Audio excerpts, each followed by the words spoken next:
Welcome. Let's get this started. Thank you for being here. I know you had a choice of lectures, and we appreciate you choosing this one. And we'll do our utmost to make this worthwhile. My name is Arnold Stepvangers. I'm CEO of Eaglet, and it's our pleasure here to spend a bit of time with you about how to grow your practice, and in particular what role technology can play in that.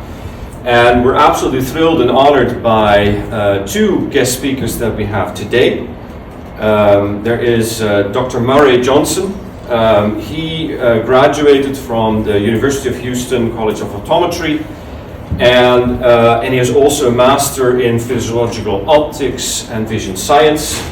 And he has his private practice in Dallas, and has been doing that for many years. Has a ton of specialty contact lens experience, which he will share with you today.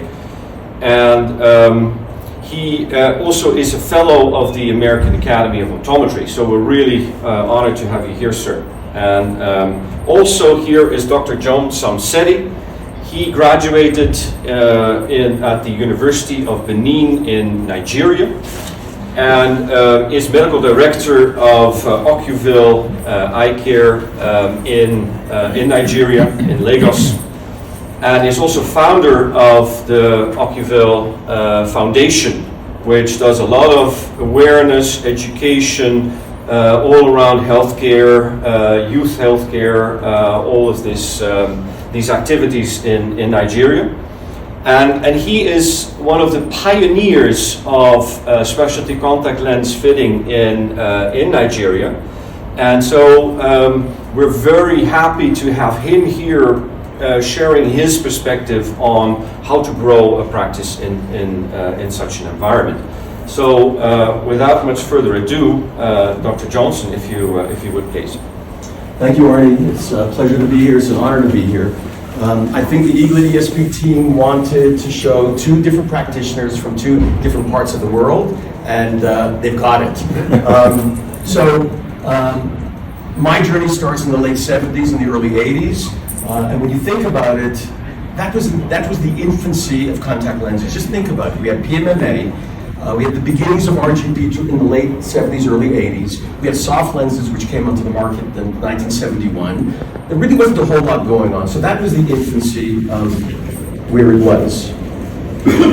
I ended up getting my graduate degree in the very early 80s, and the emphasis was cornea, corneal hypoxia, and corneal edema. So it was only natural for me to go into practice, when I was going to go into practice, into a contact lens specialty office. But in the early 80s, things started to go crazy. We had soft toric lenses, those very thick soft toric lenses with tremendous ballasting on the bottom. We started to see more silicone acrylate lenses, more RGP lenses. We started to think about extended wearing of lenses. We started to think about designs that at that time were so innovative. So I think about the early 80s and up to now as the beginning of the evolution. And the evolution turns into the revolution. And the revolution has not changed from the very early 80s to now. Think about how many companies that are out there manufacturing lenses. Think about how many companies are out there that are manufacturing or distributing technology. It is so different to the way it was in the early 80s. I moved up to Dallas in mid-1985. And I've never done any advertising at all. And most of our patients, pretty much all of our patients, were referred to us by word of mouth by other patients and a lot of healthcare practitioners. And ophthalmology started to refer a lot.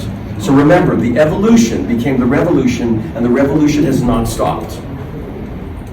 Time went on, did a lot of gas permeable lenses. I still do a lot of gas permeable lenses, multifocals, bifocals, back torics, front torics, and a lot more keratoconus, a lot more corneal dystrophies. And I only got into scleral lenses around 8 years ago. And I started to notice 8 years ago that prior to 8 years ago, we were able to fit most of if not every single one of our keratoconics in a gas permeable lens. And I noticed 8 years ago that there were a bunch of patients, all of a sudden were appearing, that we couldn't fit them in a gas permeable lens. So I got into a scleral lens at that point in time.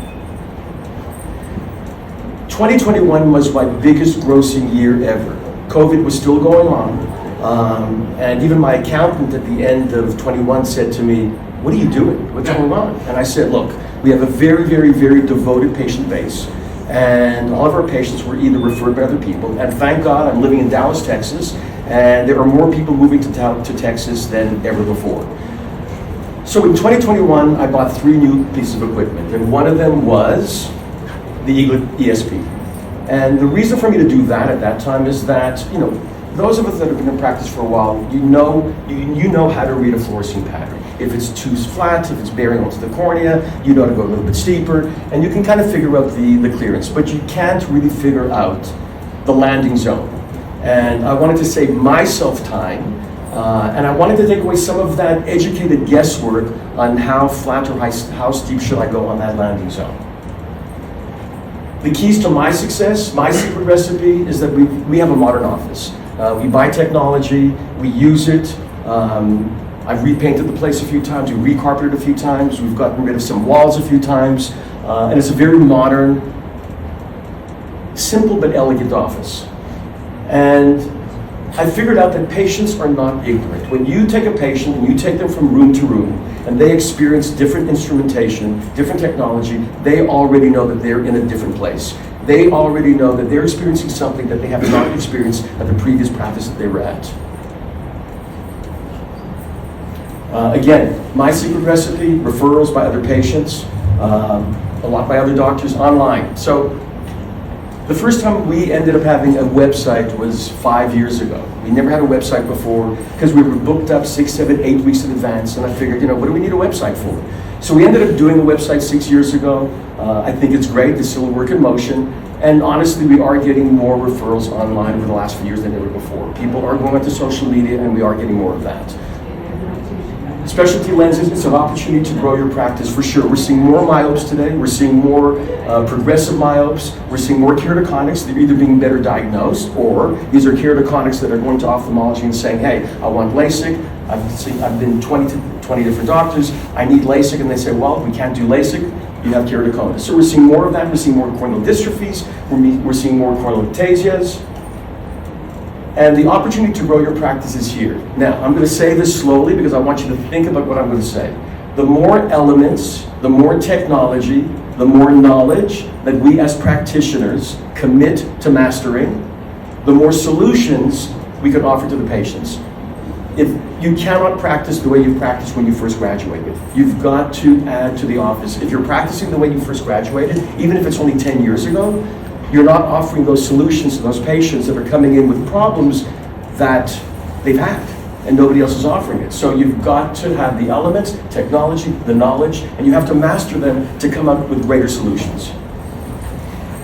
You need to start somewhere. So for anybody who hasn't worked with scleral lenses, this is what I did. I ended up aligning myself with one company, and honestly, there's so many companies out there, and they all produce incredible lenses. They're all a little bit different, designs are different, but they want to be successful. And I'm not going to say that one company is better than the other because they're all really, really good. And you have to find one that's going to satisfy your needs and that's going to do well for you. So I started somewhere with one company, with one consultant. I always like speaking to one consultant only. And don't be shy. Ask the questions. They want you to be successful. And if you're successful, they're successful.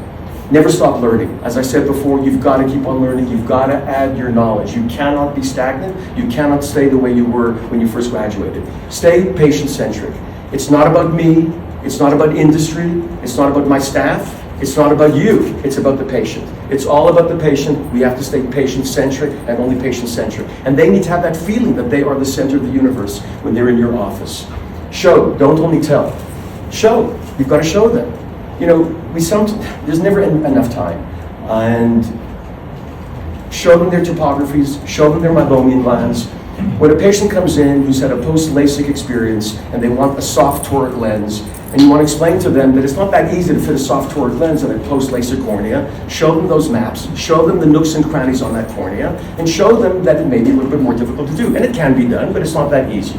Show, don't only tell, you've got to show them. It's all about relationships. Relationships that I have with my staff, the relationships that my staff have with the patients, and my relationship with the patients.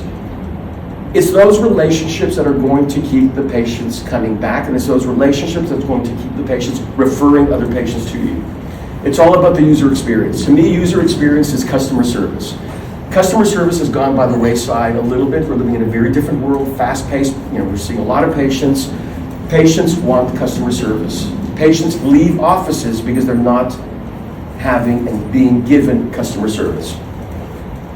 Take-home message. The world is changing. It's an ever-changing world, and it's changing faster than ever before. So think of me, late 70s, early 80s, it was a slow world. It was very slow. Today, things are changing dramatically. There are exhibitors here that I've never even heard of, and every year I come to this meeting, and there's always a new exhibitor. So we need to change, and we need to change and to be competitive. If we do not change, we will not be competitive. Our practices will falter. Take care of the patients and the relationship. Again, relationship, it's a big word with me. And if you take care of the patients and you have those relationships, the practice will grow. It's inevitable. It will be inevitable. They will refer patients to you. If there is value in what we are doing, and the patients perceive that value in a very honest, professional way, those patients will value us, they will keep on coming back, and they will keep on referring.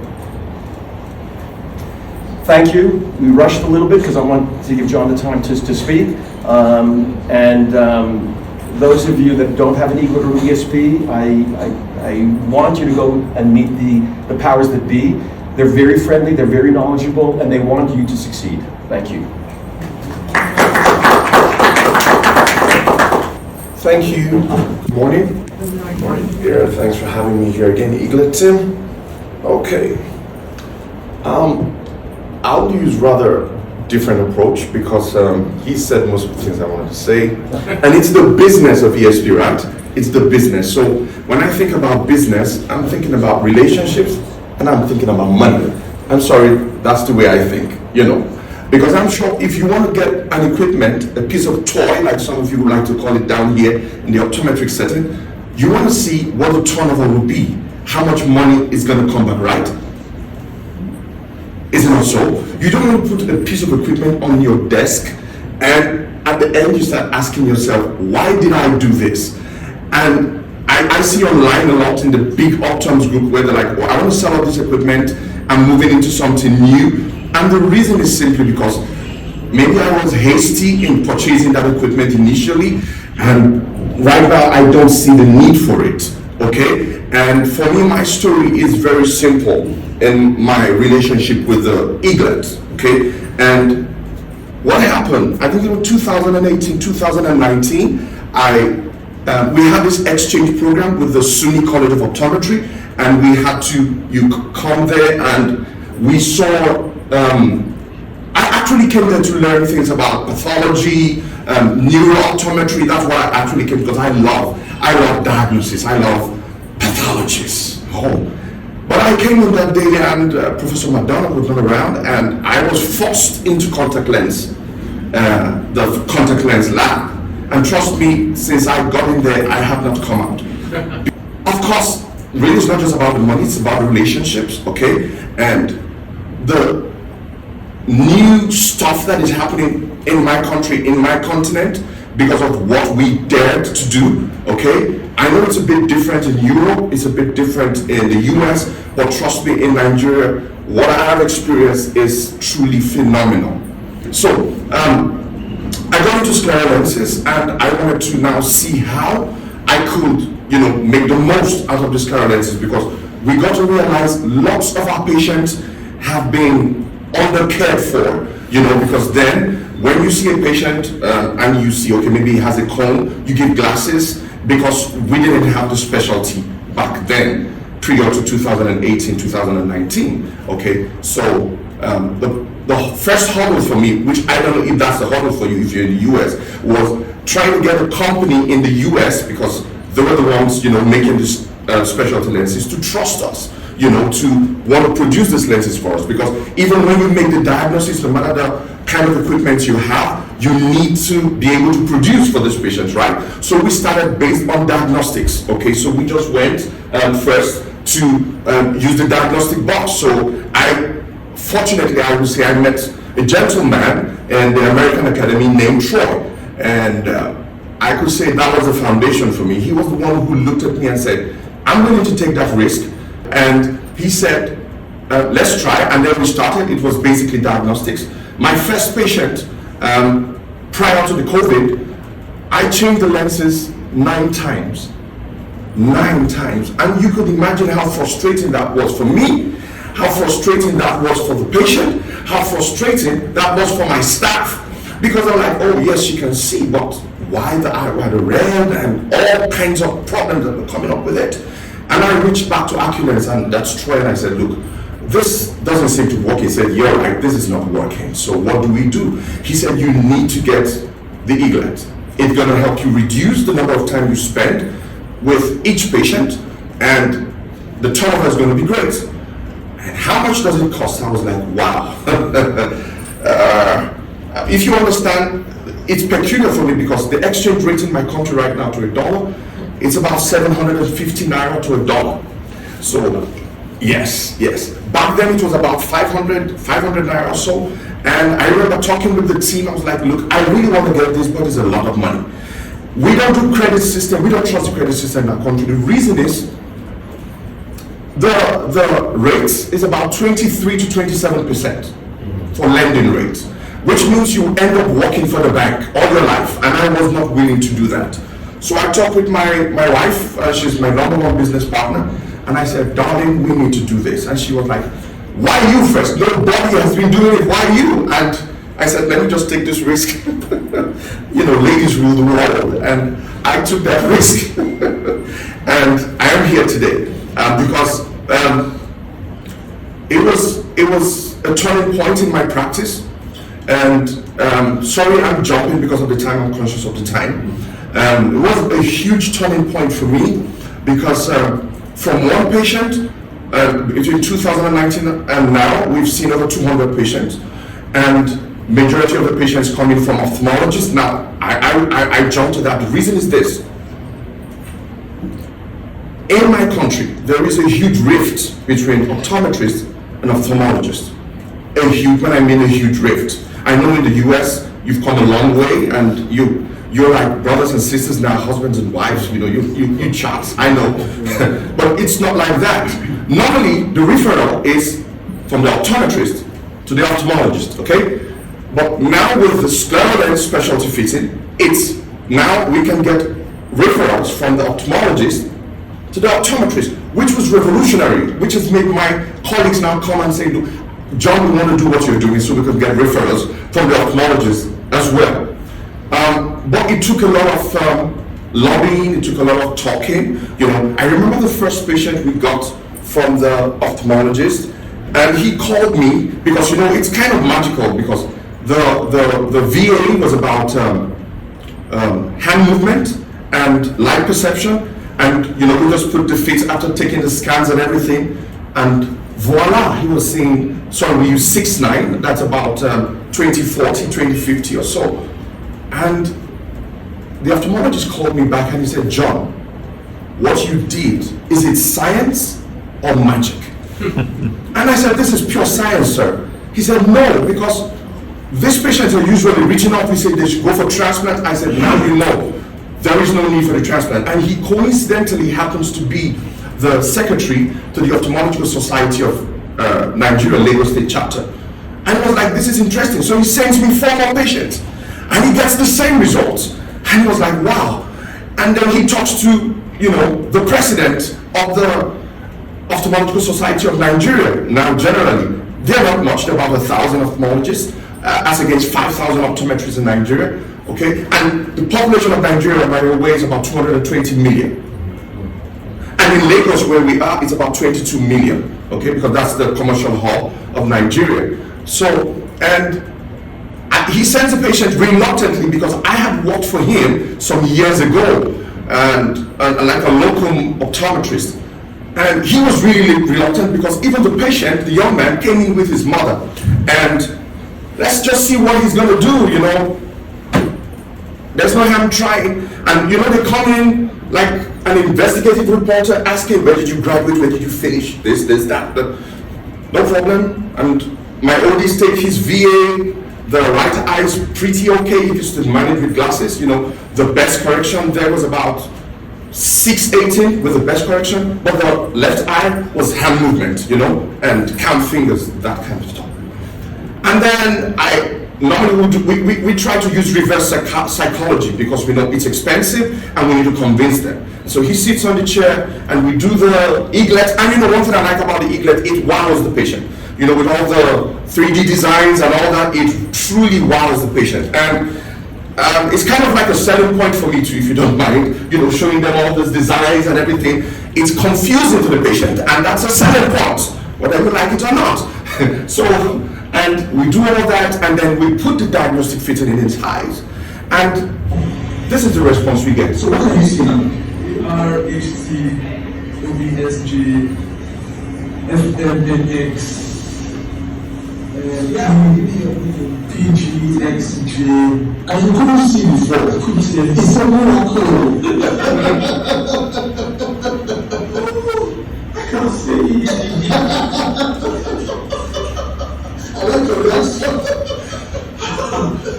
I thought I lost my 20/20 vision. Come on. Now, this reaction is what I sent back to the ophthalmologist. And he summoned me to his office and said, John, this is voodoo. And I said, no, this is science, dude. And he says, you need to come teach us in the OSN, that's the Ophthalmological Society of Nigeria. And that is crazy. It never happens. How do you do this? Because many of our patients are suffering. And you know what pride is? When you feel, I'm the top of the echelon, they're not going to get anything. And then now you're saying that we can do what you cannot do. You know? And I'm very careful. I'm not going to teach you my trade. You refer the patient, we handle it. Okay, you know, that's marketing, you know. But sorry I'm having to jump, you know, but so you get the crust of the matter. So we begin to think, how do we get patients? Because we have this tool, because trust me, there was a time for about a month we didn't see any patient. And I was pretty worried because I was like, we need to generate revenue. And then I remember we have the social media, okay? And on the social media, we have about 19,000 followers. And on Instagram, we have 3,000 followers. And on Twitter, we have 2,000 followers, which we are planning to double this year. That's my target. Because business is right now online. AI, ChatGPT, that is where business is. So if you sit in the comfort of your office and you just want patients, word of mouth, how many people can one person talk to? But with the social media, you could reach so many people. We've gotten about 30-something patients just from Instagram alone.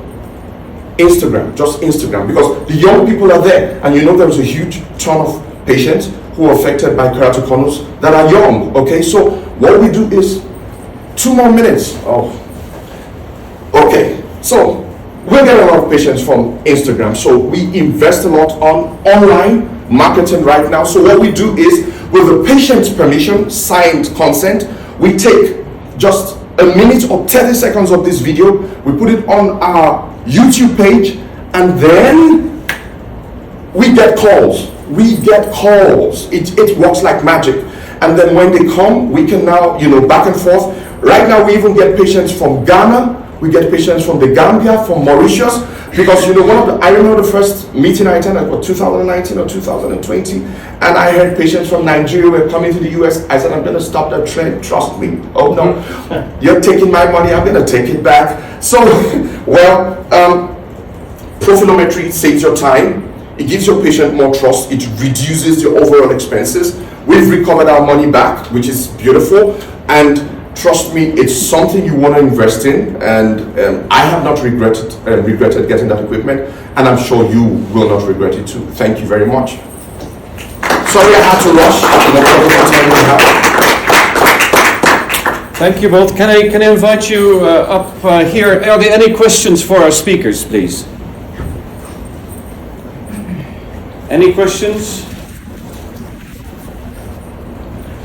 So we heard quite two quite contrasting views here, of course, but also I think quite complementary. As in, educate yourself, never stop, invest in technology. But of course, when you invest in technology, it's not just a magic box that you buy. You need to learn how to use it.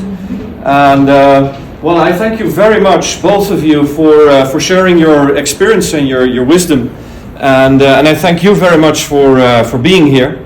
And I wish you a very good continuation of the GSLS. Thank you very much. Thank you. And this afternoon, Yeah. if you want to join